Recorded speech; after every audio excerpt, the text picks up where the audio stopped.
You're listening to DraftKings Network.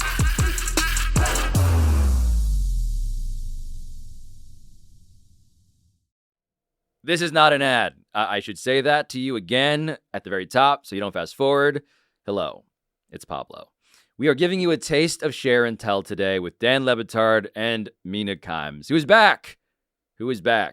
And it's worth listening to in full. But here's the problem for you, friend. We're only going to give you a taste in this feed. You got to go to Pablo Torre Finds Out, the podcast feed, for the rest. Yes, we have our own feed, and yes, it's true, you're not going to get the full episodes of everything we do on Dan's feed. In fact, you've never gotten it, all of it, in full on Dan's feed. We have so many good things that we are waiting for you to discover over on Pablo Torre Finds Out. So go over there, subscribe, listen, miss nothing, enjoy some really, I would say, profound and disgusting revelations. Do you think Dan's energy drains when he's not sufficiently fed emotional morsels from other people, like a health bar of sorts? I do. You know, I do. I think I have a gas meter, an old school gas meter, because my technology is not going to be up to date. Yeah. It's just going to swing from full to empty, based on whether or not I've gotten. Yeah, hold on. Here you go. Dan, I'm worried that my daughter loves my wife more than me. And now go. Now we have some energy. Do we have to give him little pieces of that as the show goes on? That would be a great thing to just kind of keep his motor running every now and then when we sense that it's going low. Just come in hot. Yeah. With our fears and vulnerabilities. Yes. Pablo, has Violet asked you why Daddy seems preoccupied with work things instead of things that she needs at home? Yeah. I mean, she says, "Where is Daddy?" And the answer is, I'm in this square. Yes. Just living in this right there. In the this, studios. In this square. What he means by that is the palatial New York studios that Metal Arc has built for his and our media empire that we're thrilled to have Mina even spending any time around. The article I wanted to put in front of you guys is from The Atlantic. The headline is, "What if psychedelics hallucinations, if the hallucinations of psychedelics are just a side effect?" And I want to just read a little bit of this to you because the first couple of paragraphs got my attention here. So it begins with, "One of my chronically depressed patients recently found a psychoactive drug that works for him after decades of searching. He took some psilocybin from a friend and experienced what he deemed a miraculous improvement in his mood. Quote, 'It was like taking off a dark pair of sunglasses,' he told me in a therapy session. 'Everything suddenly seemed brighter.' The trip," he said, "gave him new insight into his troubled relationships with his grown children and even made him feel connected to strangers. I don't doubt my patient's improvements. His anxiety, world weariness, and self-doubt seem to have evaporated within hours of taking psilocybin, an effect that has continued for at least 3 months. But I'm not convinced that his brief oceanic experience was the source of the magic.'" So the point of all of this is to tell you guys that I was surprised to go on a ride with my therapist after years and years of therapy and years of helping me navigate between repressed or depressed, or where is it that he isn't getting to joy when he's getting the things that he wants? What is it about his patterns? As I'm handing my therapist basically, here's all the information for years on who I am with my most intimate things. And a therapist I trust, who is somebody who I would say knows me and my family and all my inner dynamics very well, suggested to me ketamine as a therapeutic change to my brain chemistry. It is well outside my comfort zone. I'm not a drug user. This is recreationally, this is like a horse tranquilizer that will make you go on a psychedelic trip. And all I can tell you is professionally administered what this felt like to me, an exercise to try and alter my brain chemistry to aid openings that I might not be capable of because I don't know where my repressions are, my blind spots, where my patterns have, family histories have buried me. What this felt like was something close to being to where God resides, right? Like this is the maximum of wherever these highs can take you. And in it somewhere, I didn't fear death. Now, this is before the death of my brother. This is before I'm having any thoughts of mortality. But from within this place is where science was trying to reach me on some stuff that I've never been open enough to experience, open enough to see, open enough of mind and spirit to even understand that this is something that can help my brain chemistry, because there's stuff in my brain chemistry that needs some altering or some healing somewhere. Can I mean, before we share our personal perspectives, I actually want to follow up with Dan. Can you explain what you felt physically? Like, it's a story about how scientists now are divorcing the psychedelic experience from the effects. I just want to clarify what the effects, not the effects, but the experience, the trip. How would you explain what it is that you were sort of imagining or seeing or feeling? An hour elsewhere, fearful, but an undercurrent of fearless, because you're exploring a space unknown to you with discovery. And somewhere within this, I was on the brink of death, right? Like somewhere, wherever the edge is on, I don't think physically I was actually at death, but mentally I was in the place where I felt like I was at death's door. And what does it mean at that portal? Without going too far into some of the stuff that happened with my brother, okay? Now, I watched him die for a year. I'm watching him for a year transition into whatever's next as a cynic, as not an atheist, but agnostic, no access to any of these things, don't know what I don't know. I'm sitting next to death every day. What does that mean? What does that mean that I'm watching my brother, the most electric spirit I've ever known, an uncommon love in my life, fall apart, deteriorate in ways that haunt me still because I can't get the visuals out of my mind of his body falling apart? What does it mean to be on the bridge between here and there? That's where this space was to me before I experienced all that stuff with my brother. Before I even knew my brother was sick, it was the space on if there's a there between here and there, if there's a line, if there's anything that you don't know, are you brave enough to believe in it and visit it? I've never have been. I've always been too repressed. I've always been too cynical about that. Like that, God is not there. That's just a trip. That's not. But Right. Man. Am I wrong in just interpreting what you said, that the experience just sort of made you more comfortable then with the idea of ultimately approaching that? Or, I mean, did you because you talked about how when you were doing it, you had these feelings of like towing the line and what that felt like.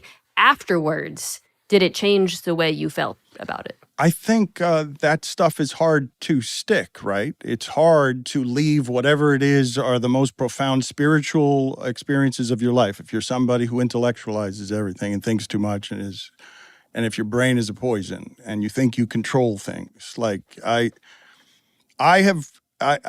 don't know what all of that was except an exploration that my brother his entire life spent asking me to be brave enough to partake in, which is just go outside your comfort zone and go do things that you don't understand and feel big things and live giant things. The idea, if you'd told me at any point in my life that I'd be telling you guys, never mind that I'd done it, that I would be admitting in front of people that I took a horse tranquilizer in order to alter my brain chemistry, I would have told you I don't know that person. That's not the person I am. I'm too scared to do those things. I'm too scared to do ayahuasca. I'm too scared. I'm too risk averse to do those things. But my brother was always pushing me toward them. And this experience is as foreign as anything I've ever done. And I'm here to speak to the benefits of it only because it loosened me up a little. Like it's some dry things. It lubricated them.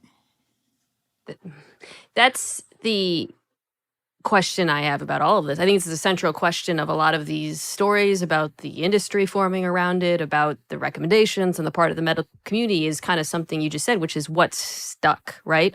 I'm not somebody who's tried this for psychological purposes, but whenever I read about it or hear about it, it's that when you read about, okay, this can alter the neuroplasticity of your brain, that's what I want to know. Because to me, it makes sense that when you're, whether it's K or something else, you have these out-of-body experiences in the moment. You feel your brain loosening and functioning differently, and maybe you're relieved of psychic pain. What I want to know, what I want to understand, what some studies have suggested to be true is, okay, what happens in a month? Are you relieved of that pain in the long term? Do you feel more open-minded going forward? Are you not afraid of death after doing this? Yeah, what are the side effects? That's what I want to know. Right. Well, yeah, so what Pablo is saying to me there, you have to understand that what this feels like, right? It is being at the center of what is my greatest fear psychologically, right? I wasn't consciously thinking about death and mortality, but my greatest fear would be dying and all the love that I have around me is now gone because my life has been extinguished. To be somewhere in the feeling of that and trying to have a drug aid you into, you can be fearless here around this, your greatest fear. I don't know if that keeps, right? Like I've got to do meticulous stuff, not just chemically, I've got to do meticulous stuff daily and rigorously to apply myself to the awareness that keeps pushing me back to that space. But for that moment, it felt real. And I've tried to carry the lessons in it. Like it might have been a high and I walk out wobbly. I need a wheelchair to get out of the room.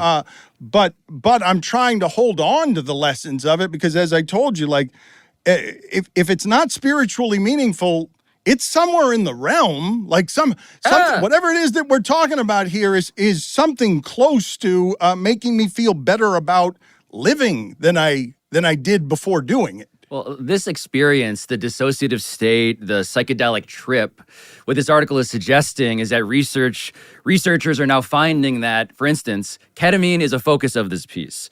And ketamine has been shown to boost mood. And the studies that are fascinating recently, what they're showing are that you can administer ketamine to people who are asleep during surgery, who are not conscious, right? Who don't get the almost out-of-body divine memory of it, but they wake up with the benefits of it. And so it's interesting, right? We're learning about how the brain works. Like this neuroplasticity concept that Mina mentioned, I want to define that because the article does a good job of doing that too. It says that neuroplasticity is the brain's ability to more easily reorganize its structure and function, right? So in depression, for example, I'm quoting here, the prefrontal cortex, the brain's reasoner in chief, loses some of its executive control over the limbic system, the emotional center, right? So your ability to reason and your ability to feel are not healthily interacting. This stuff reorganizes it to make you feel better in a way that is profound and verifiable by science now, to the point where what if we could take away the thing that's scary, right? I think people hearing Dan talk about, what I think people who go to clubs would have called a K-hole, right? The idea of like, I'm going to trip out for a while. They're saying, what if we could give that to patients without that part? And you just get the upside of it, the brain upside of it. Like, I didn't realize that this was a thing until really like recently, and this article clarifying it. And that seems so promising in terms of both destigmatizing psychedelics in terms of what they are, and also just helping people who are otherwise in those trips having their anxieties aggravated, who are fearing psychotic breaks because, spoiler alert, encountering what feels like something close to God can be terrifying. And now what if you could get just the benefits that may be residual to some extent afterwards? Yeah. And what you're describing, Pablo, is like a clarification of the medical benefits, the psychological benefits separate from the trip, because that was hard, as I understand it, in the past to separate the two. Like if you were given K, you knew you were given it, which made it hard, so from a medical studies perspective, it's like, okay, well, did the brain really change? What's happened here? Or did they just know that they were tripping? Now, what you're saying, what's different is you're actually able to just observe the effects of the drug on the brain. That is tremendously exciting to me. I mean, that I'm the kind of person who, whenever I read articles like this, I'm always like, okay, well, like, show me the articles about all the reasons it's bad and dangerous, and this is the downside. Yes. And then, there are downsides. It's expensive. Not everybody can afford it. And there's obviously the risk of abuse. But everything I've read about this over the last year leads me to believe this is pretty revolutionary. Like Yes. The potential here is tremendous for people who are battling such a horrible disease. If I may, on context on this, right, the science of it, because to the degree that it is science, because I'm trusting a therapist with my intimate vulnerabilities, and that therapist has determined in some ways the thing that Pablo's talking about there, that I have a break between what I can think and what I can feel, that I say my emotions as opposed to experiencing my emotions, that somewhere in there I need some scientific help on altering my brain chemistry. Like, that was a science experiment. It wasn't what she is sending me with some expertise into science to see if something will help me with what ails me, right? Like, I don't think people would think of any of that as medicinal, but I could just tell you that the exploration of it was medicinal. That's what we were aiming for.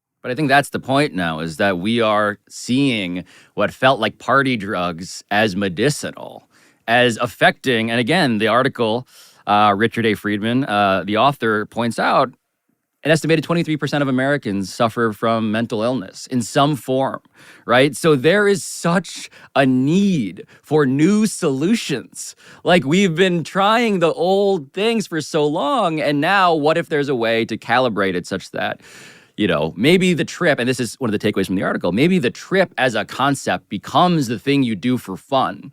But the thing you do for, and by the way, I don't want to say that exclusively. I think there is profoundly, again, eye-opening, third eye-opening, you know, like it's all, the brain is a complicated place. I don't want to say that a trip has no medicinal effects. My point is, the medicine can be actually isolated. In the last 5 years, they're showing it's isolatable in a way that's just new. I also, at the end here, just want to applaud not just Dan for his vulnerability, but myself. I'm sure the internet will be totally gentle with that. I'm sure that the next time that something happens with me, somebody won't be pointing out, yes, this is the loon who does psychedelics and then judges others on their moralities. No. What I'm left thinking about is how mature I am for hearing Dan talk about how a dry thing needing to be lubricated is how he actually thinks of all of this. The and second not he bring said it that, up until the very end of the show. I was so worried. Here we go. That you would cut in. Nope, because I too have an evolving brain. And I waited till the end.